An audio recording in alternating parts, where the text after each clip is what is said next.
All right, Sean, thank you so much for taking the time, man. It's been a wild week. How are you feeling over there? You said this is your first month or really recent to Frax. This is a way to get started. Yeah, I'm the VP of comms at Frax now, so I'm working for the team full time, which is great. It's been a dream of mine for several years, but I've been working with the team for several years and a huge fan of what they've been building. So I'm excited to be able to formally talk about those things for them. Yeah, I feel like by the end of this week, you're gonna have like a year's worth of experience at the company.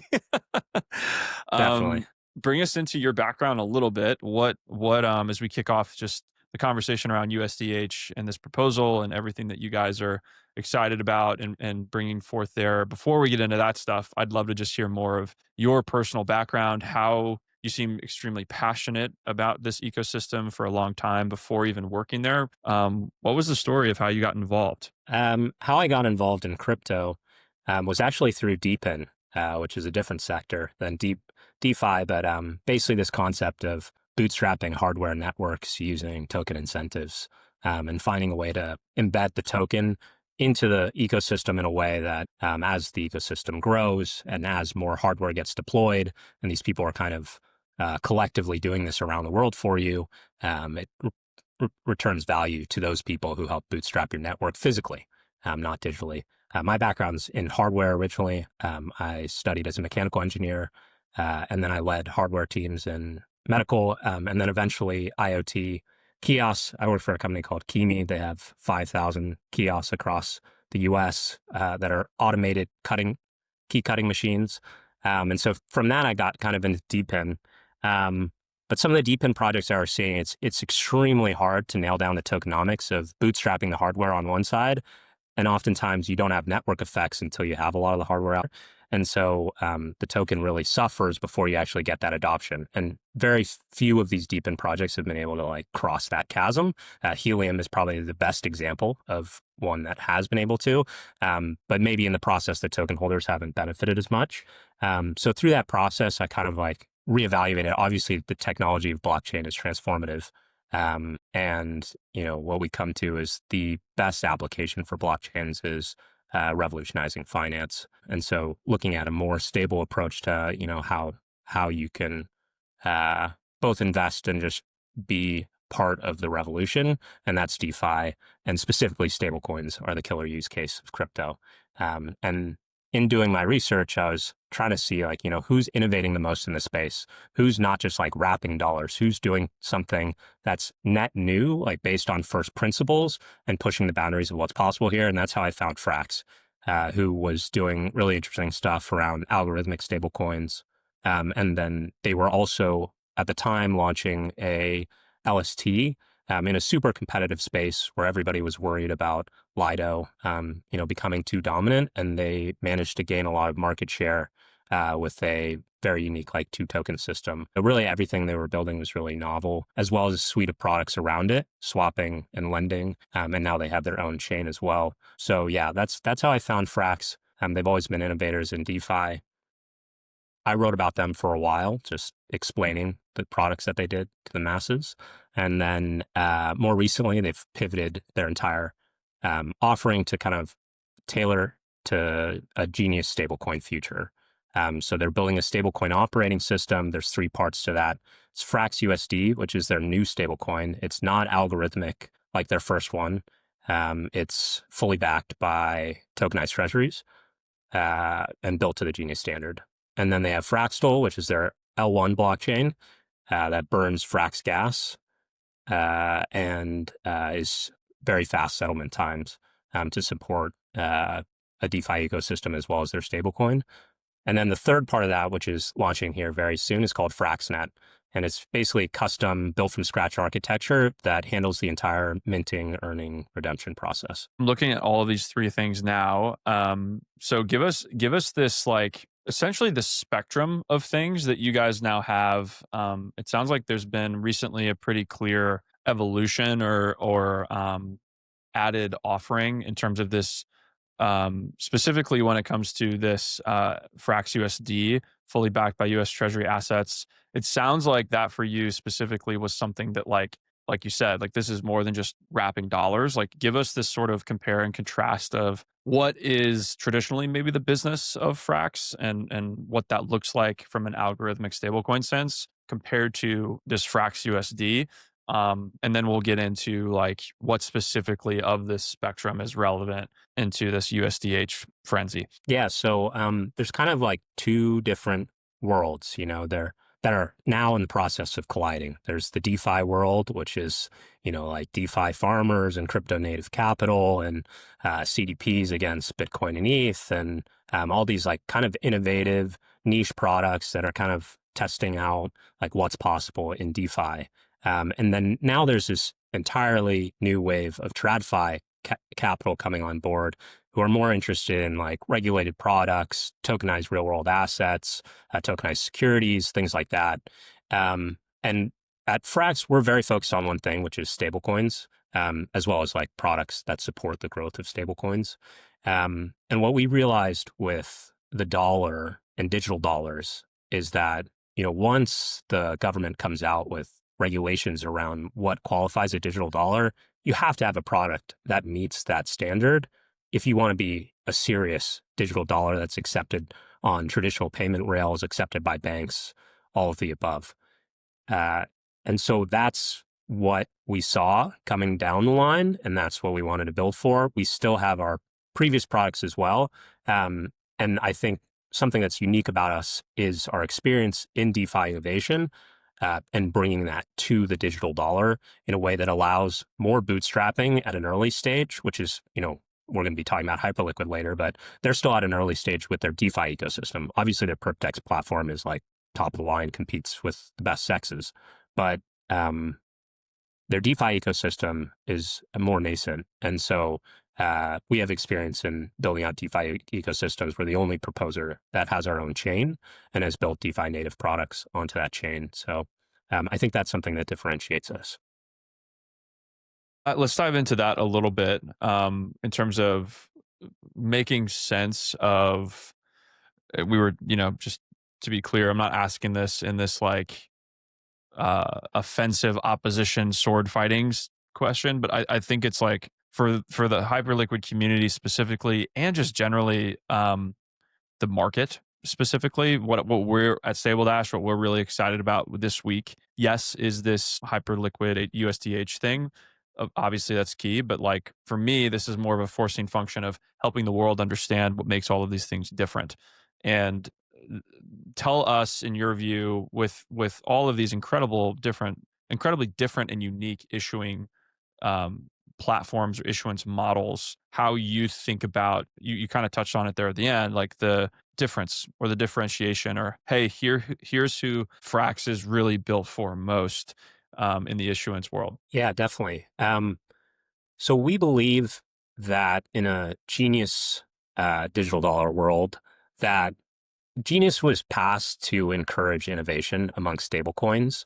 I think in the past regime that was very regulatory heavy, uh, there were only a select few providers who were able to get into the regulatory level where they were able to kind of get accepted by banks. Paxos is a great example of that. But getting to that level is extremely time consuming and expensive and is limited for a select few large players, and then also comes with a lot of oversight that leads to very large fines that these companies have paid as well. So as like a DeFi protocol, it didn't really make sense to go that route. But now that the Genius regulations have passed and they're eventually going to open up licensing for it, we believe that getting a Genius license will be much less difficult. It's very clear what the guidelines are, and it's not overly complicated to meet those guidelines. It's complicated if you have an existing product that isn't Genius compliant, and then you have to figure out how to, change up your collateral mix, which if you're a very large player, that might mean you're selling a bunch of tokens if you're not fully backed by cash or tokenized treasuries. But that's why we built FraxUSD, purpose-built to this standard from day one. And you, from a timeline standpoint, bring us into this the licensing timeline for this? Like right now, it sounds like we're in this Genius law has passed, but there's still this waiting period, or like we're all awaiting the licensing moment. What does that mean specifically?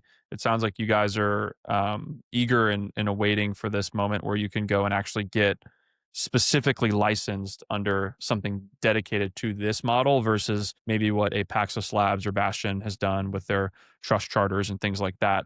It sounds like you guys are taking a different approach. Yeah. So the Genius regulations say you don't even need to be chartered, state chartered, or federally chartered in order to issue a stablecoin. You can apply without a charter and get a license in order to do it. That's beneath the $10 billion level. And so there was some concern within the Hyperliquid community, like if you don't have this track record of the old regulations, how do we know you're going to be able to pass the new regulations, which is a completely valid point. Especially, governments are slow moving. We're not sure if they're going to issue the licenses all in one batch, kind of like they do with ETFs, where they give everybody like a fair shot at being first. And so, yeah, that's a valid point. And so one of the things we did was we immediately got together with a federally chartered bank and are prepared to issue USDH through that federally chartered bank, separate from FraxUSD, separate from us being the issuer. And that, would quell any doubts about that. Yeah, really interesting. And timeline wise, do we have any updates on when this is going to become more likely? It's just like over a year away, you think? Yeah, I think they're going to open it up sometime next year. But for now, it's really just about building to that standard. And as long as you're building to that standard and it's very transparent that you are, anybody who does their due diligence will be able to tell whether you're actually backed by the right assets and whether you're, transparently reporting them. That's what matters right now. Yeah. Bring us in a little bit to the Hyperliquid community. Community-driven governance, specifically to Frax, has seemed like a very core part of the ecosystem you guys have, and maybe one that you were deeply a part of and are deeply a part of now more formally.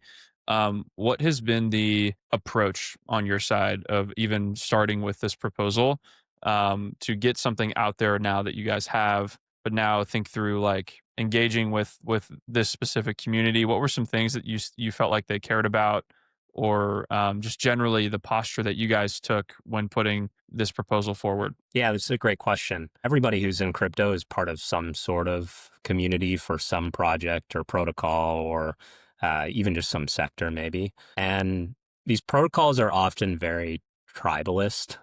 And they don't like people coming in and telling them how they should be doing things, or, trying to, rent seek or whatever. So this proposal, was very divisive because it involved a lot of big players who had varying levels of exposure to the Hyperliquid ecosystem coming in and saying, we're going to be probably one of the most important providers in your space besides your, flagship product. So obviously they took a very defensive stance, and it may end up being that they just go with somebody who's homegrown, because you can't question that alignment. At the same time, Hyperliquid's ecosystem is very nascent. And so you can't really blame a very large provider for not necessarily having deployed yet. At Frax, we had reached out a couple times, didn't really get any level of interest. I think what we came to realize is that, they believe in a completely hands-off, even playing field model, which is totally fine. And we were in the process of deploying, I don't know if you saw this, but we have our own layer 0 instance. So we spin up DVNs, these decentralized validator networks, I believe that's the acronym, on different networks as we go to deploy it to them. So we actually just put in the work to spin up one for Hyper EVM like a couple weeks ago, and are going to bridge over our assets. I wish it had been, a couple months ago, and then we would have had a better claim, because immediately people are like, oh, you guys are tourists. But I think what's important is not looking at like what's been done within the past, couple quarters with Hyper EVM, but look at the track record of the protocol itself. Are they, not looking to work with other protocols? Are they multi-chain, or do they just all exist on their own chain? How do they interact with other groups? in the crypto ecosystem. And I think that's some place that Frax really shines because we're multi-chain. Positive sum is very core to what we do. We work with a ton of different chains, Base, Solana, Say, Linea. We're on, more chains than any of these protocols. And that's because we're DeFi native. So in a hypothetical world where, maybe that happens, where this community chooses, in my own personal view, what seems like native markets as this like kind of homegrown, uh, it seems like that's sort of the local homegrown favorite almost. But there's debates there to be made of why that might be the case. That's just my perception at this point. Is like if we're looking at a spectrum of like nativity, native markets might be the best in that sense of staying true to that community from day one. Um, what have you learned in assuming, let's just like hypothetically say that's the decision they make, um, what have you personally learned through this? And the thing that seems like uniquely insightful or uniquely, as you go into this brand new job, you're few weeks, a month in, how has this experience so far shaped your approach strategically with, or even just the team's approach of how you guys aim to go to market in this way? um, Learnings or things that your team is really finding valuable through this process. This is the first time we've seen this like DAO like scaled decision making process around stablecoin issuance, and I tend to believe we're going to see more of this stuff. Um, so yeah, bring us into that. Like, what are some learnings that you guys have had lately, whether you personally or the team? Yeah, I mean, I think this has been a credible opportunity both to showcase our offering to people who are unaware of it, as well as learn about what a potential customer is looking for when they want a stablecoin for their ecosystem. I think what really shined from us and strengthened my already strong conviction in Frax is we were fast moving. We were, one of the first to get our proposal out there. We had no problems coming in at 100%. And that's due to the efficiency of the stack we've built and the fact that, we're not just a stablecoin wrapping service. We have built out an entire financial ecosystem ourselves on chain. And so we don't need to take anything there. And I think, us anchoring at 100% might have influenced the other proposal to come out at, 100 or 95 as well. Which is great. I mean, that's what it should be because there are other ways to make money off of stablecoin besides providing the yield. I think the other thing that really stood out, besides just our positive sum nature, our DeFi back chain deployment experience and ability to scale a DeFi ecosystem, since we're the only proposer that has our own chain, I think just building things from first principles and customization is really important. Stablecoin, your choice of stablecoin provider for your chain or your product, like that's one of the most important decisions that you can make, because people need to trust it. It needs to be transparent, and it needs to be, not just a copy and paste stablecoin wrapper. Or this concept of stablecoin-as-a-service has been coming up a lot, but you can't just really click a couple buttons and have, you can have something that's maybe stable and maybe regulated properly. But in order to have a stablecoin succeed and be performant and be secure and have control over it, that's something that Frax is uniquely able to do because when we build things, we start from the very base level and evaluate all the options. And if there's anything that we don't like, we will build it ourselves. So like the team is primarily engineers, top level, like a dozen plus engineers who are, staff level engineers, and they've built all of this stuff from scratch. And so oftentimes when we're working with infrastructure providers, we're passing them improvements to their product because we want to see certain things happening. And that's very different than someone who's saying, yes, I'm going to deploy a stablecoin for my ecosystem. Let me find a stablecoin as a service provider and type in the ticker and type in, what base attributes I want to have. And then like, here's my stablecoin. Like it just rolled off the assembly line. I think that's what's really unique about our offering is our ability to fully customize the entire stack and tailor it. Yeah.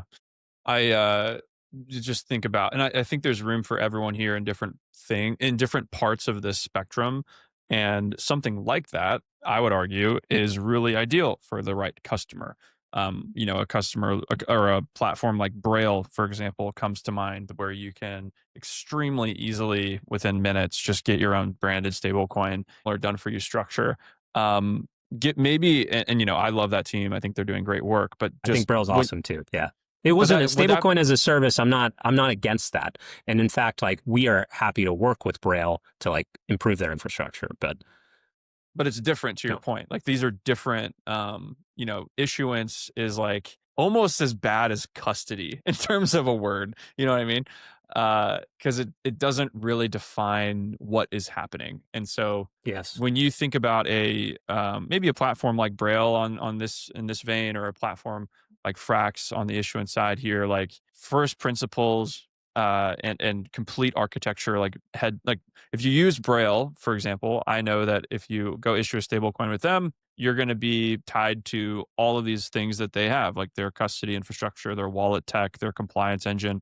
And that's part of the benefit in their minds and maybe the customer's minds. Compare that or contrast that a little bit, maybe to what you guys think from a architecture standpoint. Yeah. So we've already kind of gone through this with rollups as a service where everybody was launching their own chain, right? But being able to launch your own chain doesn't really differentiate you from anyone, right? There's so much more to it. So with stablecoins as well, you can launch your own stablecoin. But yeah, you're limited to the options that the provider gives you. With Frax, we're able to customize every single part of the stack. So the best example of this is our multi-chain infrastructure with Layer 0. Layer 0 is open source, so we actually have our own instance of Layer 0, and we run our own validation network, so we have complete control over the security of the stablecoin, and that's very unique to our offering.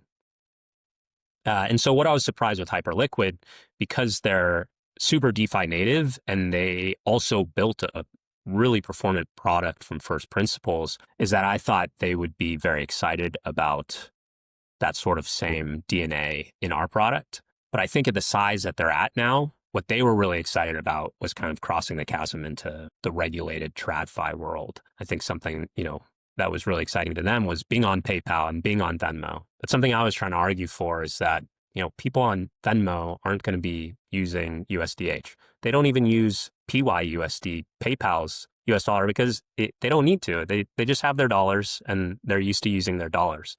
I think what really matters for growing these sort of DeFi native stablecoins is providing net new products within your ecosystem that are built with that stablecoin at its core.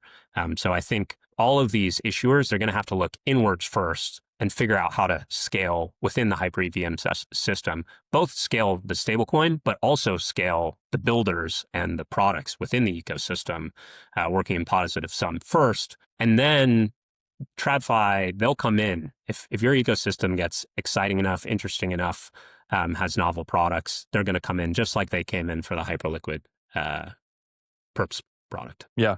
Because in the PayPal example, which is really interesting, if you compare it to that, you have this asset that is now sitting next to, PYUSD and potentially these other stable coins that you're sort of now, you're wondering, like, do the users who are using Venmo, are they going to be convicted around that decision? Like, probably not. Are the merchants who are accepting payments going to be convicted around that decision? Maybe not, unless there's like specific benefits or incentives to doing that. And so it is an interesting point to make, is like, would you rather give the ability to go build with something like this 0 to 1, or integrate this as like an option next to many others with something that's already scaled? You could make debates for both, or there's definitely benefits to both, but you're right, it is different. I think a lot about, actually, just question for you, in this model of infrastructure to go equip builders. We, for example, did a season of the podcast about a month or two ago with M0, and I think about them as a really similar like ethos or philosophy. Do you agree with that, or how would you compare yourselves to M0? And then are there other players that are in that like builder focused infrastructure end to end state that take a more DeFi native approach? Yeah, M0 has a interesting product as well, providing stablecoins as a service built on top of their like underlying stablecoin, which is an interesting way to structure things. Yeah, I don't think they have the same level as customization that we do, but it it is different than just a stablecoin as a service on like a online platform. I would say they definitely do more customization.